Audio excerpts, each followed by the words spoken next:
పవన్ కళ్యాణ్ గారు ఒక 5 ఏళ్లుగా అంటే సుదీర్ఘంగా ఈ ప్రభుత్వం మీద పోరాటం చేస్తూ ఉన్నారు. ఆ రోజు చివరి దశ ఎన్నికల ప్రచారం ముగింపు దశకు వచ్చింది. వారి పోరాటానికి సంబంధించి ఎంతగా చేస్తున్నారనేది అందరికీ తెలిసిందే. ఒకవైపు కూటమిలో భాగంగా వారు అందరూ కలిసి ఫైట్ చేయడం కావచ్చు, ఆ తర్వాత ఎన్నిక నెక్స్ట్ డే జరగబోతూ ఉంది. అందరిలో కూడా ఎంతో కొంత టెన్షన్ ఉంటుంది, ఆ వాతావరణం కనిపిస్తూ ఉంటుంది.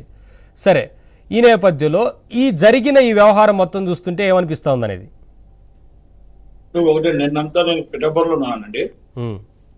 నిన్న పిఠాపురంలో ఉన్నాను. నేను మొత్తం టోటల్ గా మొన్న కూడా వైజాగ్ మొత్తం టోటల్ గా అనకాపల్లి ఎంత తిరుగుతున్నాం. ఒకటి ఆల్ ఆఫ్ ది సడన్ ఒకటి ఏదో యూట్యూబ్ లో వచ్చేలాగా సడన్ గా వచ్చారు. మనం 11 తారీఖులాగా వెళ్ళారు. 4 గంటల టైం అంటే ఎలక్షన్ టైం అయిపోతున్న సమయంలో వెళ్ళారు అని తెలిసింది. ఓకే, నేనేమంటున్నానంటే ఇందాక కృష్ణకుమార్ గారు అన్నట్టు ఎవరు ఏ పార్టీకైనా చెప్పుకోవచ్చు, ఎవరు ఏ పార్టీకైనా సపోర్ట్ చేయొచ్చు, ఎవరికైనా సపోర్ట్ చేయొచ్చు. కానీ ఇక్కడ ఒక వృక్షం, ఒక చిరంజీవి గారి వృక్షం, మెగా ఫ్యామిలీ అంటే మెగా ఫ్యామిలీలోనే ఈయన వర్తిస్తాడు. అలా వస్తున్నారు అనుకోని ఇప్పుడు పవన్ కళ్యాణ్ గారు ఈయన రమ్మని కానీ, లేకపోతే ఈయన మద్దతు వద్దని కానీ, లేకపోతే ఏం అడగలే. మీరు కరెక్ట్ గా టైం చూడండి. 4 గంటలకి సురేఖ గారు, అలాగే మన పేరు చరణ్ గారు, అరవింద్ గారు అక్కడ ఉన్నారు. ఇక్కడ ఆఫీసర్ ఆయన ఇక్కడ ఉన్నారు.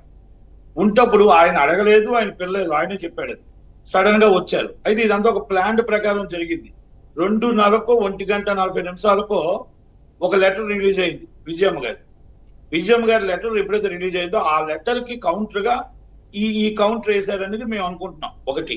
రెండోది, పవన్ కళ్యాణ్ గారి మీద ఎలాగైనా ఓడించాలి అనే ఒక వైసీపీ వర్గం టోటల్ గా ఎంతమందిని దింపిందంటే అంతమంది, ఏది దొరికితే అది పవన్ కళ్యాణ్ గారిని ఓడించాలి, ఇక్కడ లోకేష్ గారిని ఓడించాలి, అక్కడ చంద్రబాబు నాయుడు గారిని ఓడించాలి.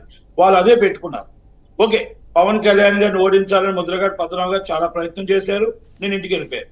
ఓకే, గీతా గారి కోసం మేము మాట్లాడట్లేదు. ఎందుకంటే ఆమె ఆ పార్టీ లైన్ ప్రకారం ఆమె అభ్యర్థిగా ఆమె ఓటు అడుగుకుంది. ఆమె ఓటు ఏమో అడిగింది, యాజ్ రైట్ అనుకుంది. మేమేమంటున్నాం అంటే పవన్ కళ్యాణ్ గారిని ఇప్పుడు అల్లు అర్జున్ గారు ఏదైతే నిన్న వెళ్ళడం అయిందో ఆయన వ్యక్తిగత విషయం, అది మేము కాదని చెప్పట్లేదు. కానీ మేము మెగా ఫ్యామిలీ అంటే మెగా ఫ్యామిలీలో అల్లు అర్జున్ గారు కూడా ఉన్నారని, ఓకే, చిరంజీవి గారు త్రూ ఆయన ఎన్నోసార్లు చెప్పారు కాబట్టి పవన్ కళ్యాణ్ గారికి సపోర్ట్ చేయాల్సిన అవసరం, యాంటీ చేస్తారని అనుకోలేదు. అంటే వైసీపీకి ఎవరికి సపోర్ట్ చేసినా అది కంపల్సరీ మెగా ఫ్యామిలీకి యాంటీ అవుతుంది, కొన్నితర ఫ్యామిలీకి యాంటీ అవుతుంది. అందుకే మీకు నాగబాబు గారు ఒక యుద్ధాన్ని తలపిస్తోంది కదా ఎన్నిక అనేది. ఖచ్చితంగా అలా వ్యవహరించి ఉండాల్సింది కాదేమో కదా, ఎందుకంటే ఎంత ఫైట్, ఎంత తీవ్రమైన ఒక యుద్ధం జరుగుతున్నంత ఫీలింగ్ ఉంది. ఇప్పుడు అంటే ఒకటండి, ఇప్పుడు జరగలేదండి ఎలక్షన్స్ లో ప్రపంచ దేశాల నుంచి వాళ్ళ సొంత డబ్బులతో ఎంతమంది వచ్చారు అంతమంది ఒక కసితో ఓటేశారండి. 83% పోలింగ్ అంటే మామూలు విషయం కాదు. నేను మొత్తం టోటల్ గా శ్రీకాకుళం ఇచ్చాపురం నుంచి అప్ టు పిఠాపురం దాకా నేను మొత్తం టోటల్ గా ఇవాళ 10 రోజులు బట్టి నేను తిరుగుతున్నా. అయితే 10 రోజులు బట్టి నేను మొత్తం టోటల్ గా వాటర్లు అంతా లైన్ కట్టాను. ఎప్పుడు చూడలేదండి నేను కూడా. వాటర్ ప్రతి ఒక్కరు కూడా మేము వేసింది ఎవరికో కూటమికి వేసామని నీట్ గా చెప్పారండి. మేము భయపడ్డాం. అసలు వాటర్ ఏంటి, ఇంత జనం ఏంటి, రాత్రి 11 దాకా పోలింగ్ అవుతున్నప్పుడు కొంచెం భయపడ్డాం. కానీ ఎప్పుడైతే 65% దాటిపోయిందో ఎస్ కూటమి గెలుస్తున్నాం అనేది ఒక అంచనాకు వచ్చాం. ఒకటి, ఇక్కడ ఎవరు సపోర్ట్ చేసినా ఎవరు సపోర్ట్ చేయకపోయినా పవన్ కళ్యాణ్ గారిని ఓడించడం అనేది వైసీపీ తరం కాదు అనేది నిన్న మధ్యాహ్నం 1 గంట తీర్పింది. అనేది సర్వేలన్నీ చెప్తున్నాయి. ఇక మెజారిటీ గురించి ఆలోచించాల్సిందే. భారీ మెజారిటీతోనే పవన్ కళ్యాణ్ గారు గెలవబోతున్నారు అనేది కన్ఫర్మ్ అయిపోయింది. అన్ని సర్వేల్లో అదే తేలుతోందిలేండి. అన్ని సర్వేలో 1,10,000 మెజార్టీ, 80,000 మెజార్టీ లోకేష్ గారు గెలుస్తారు. 1,10,000, 1,15,000 మెజార్టీతో గెలుస్తారండి కంపల్సరీ చంద్రబాబు నాయుడు గారు. వాళ్ళు ఎన్ని ప్రయత్నాలు చేసినా కుతంత్రాలు చేసినా అవ్వలేదండి.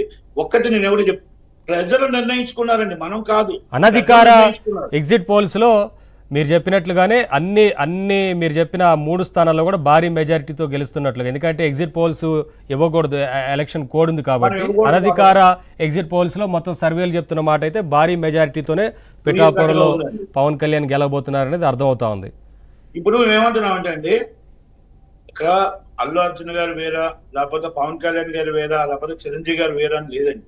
ఓకే, వ్యక్తిగత అభిప్రాయాలు ఉండొచ్చు, ఆయనకి ఏదైనా పవన్ కళ్యాణ్ గారు అంటే ఇష్టం ఉండకపోవచ్చు, ఓకే మేబీ ఏదైనా ప్రాబ్లం లేదు. కానీ కొన్ని అభిప్రాయ భేదాలు మాత్రం ఉన్నాయి, అది వాస్తవం, మనం ఒప్పుకోక తప్పదు. కానీ ఈ సమయంలో అది తీసుకొచ్చి బయట పెట్టడం అనేది కరెక్ట్ కాదేమో. ఎందుకంటే నేను ఒక్కటే అంటానండి, ఒక వృక్షం, ఒక మెగా ఫ్యామిలీలో చిరంజీవి గారు ఒక వృక్షం, ఆ వృక్షంలో ఈ మెగా హీరోలు అందరూ పుట్టారండి, ఆ పెరుగుతూ వచ్చారండి. ఆ పెరుగుతుల్లో ఒక్కరు వెళ్ళిపోతే ఈ పవన్ కళ్యాణ్ గారికి దెబ్బ అవుద్దు, చిరంజీవి గారికి దెబ్బ అవుద్దు అనేది కరెక్ట్ కాదు. అది ఎవరు లెక్క చేయలేదు. ఇంకొక మాట కూడా నేను చెప్తున్నానండి, అలాగే వెళ్ళినందుకు రివర్స్ అవుద్ది అనుకుంటే మొత్తం ఎంటైర్ క్యాస్ట్ కాపులంతా కూడా ఎస్ ఒక పవన్ కళ్యాణ్ దెబ్బ కొట్టడానికే ఇది కావాలనేది వైసీపీ డ్రామా ఆడింది అనేది మాత్రం ఆ నిర్ధారణకు వచ్చేసారండి. ఇది నేను వాస్తవంగా, ఎందుకంటే నేను గ్రౌండ్ లో ఉన్నాను కాబట్టి నాకు తెలుసు. ఇది గ్రౌండ్ లో వాళ్ళకి వైసీపీకి యాంటీ అయింది, ప్లస్ అయిందండి మాకు. ఇది ప్లస్ అయింది, ఇది పవన్ కళ్యాణ్ గారికి ప్లస్ అయింది. మైనస్ అని అనుకున్నారు. ఒకటి విజయం గారి లెటర్ వాళ్ళకి మైనస్ అయిందండి, ఇక్కడ ప్లస్ అయిందండి. అంటే ఆ లెటర్ ని ఆపడం కోసం, ఆ లెటర్ ని సోషల్ మీడియా రాకుండా ఉండడం కోసం ఇది తీసుకొని పెట్టారని మాత్రం నేను చెప్పగలుగుతాను. Is the social media drama playing. Sajjala Ramakrishna Reddy గారి అబ్బాయి ఇస్ ద ప్లే చేశారు, ఆ ప్లే ని సక్సెస్ కాలేకపోయింది. యా, నీలేష్ గారిది ఇందాక కట్ అయింది, ఒకసారి నీలేష్ గారితో అందరూ కూడా ఓపికతో ఒక్క మాట కూడా ఎవరిని మాట్లాడలేదు. ఓటు కావాలి, ఓటు ట్రాన్స్ఫర్ కావాలి, అదే ప్లాన్ లో ఉన్నారు తప్ప ఎవ్వరు మాట్లాడలేదు. సరే, నిన్న కరెక్ట్ నట్టికుమార్ గారు ఒక్క నిమిషం, నట్టికుమార్ గారు రాజు 9 నీలేష్ ఆడియో కట్ అయింది ఇంతకు ముందు.